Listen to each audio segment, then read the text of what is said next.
ও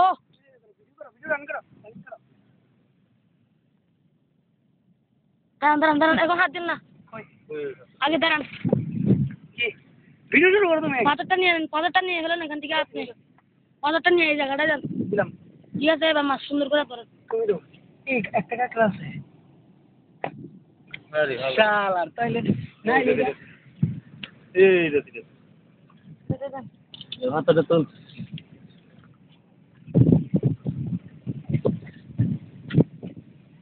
কো মাছটা গো এই পাশে ওই নিচে ছোট পাতাটা নিচে ওই যে ওইটা নিচে আর বরাবর ওই যে লেজ কেলাড়া খালি বের করে কেলাড়া এই যে কেলাড়া দেন আর কালি এক পাশ থেকে দিলে হবে নাকি শালার তো বাবা এই যে এখানে আছে অনেক সুবি উড়ো ঘরে সুবি উড়ে লিখো আচ্ছা ঠিক আছে ভিডিও অন করতেছি ক্যামেরা অন করে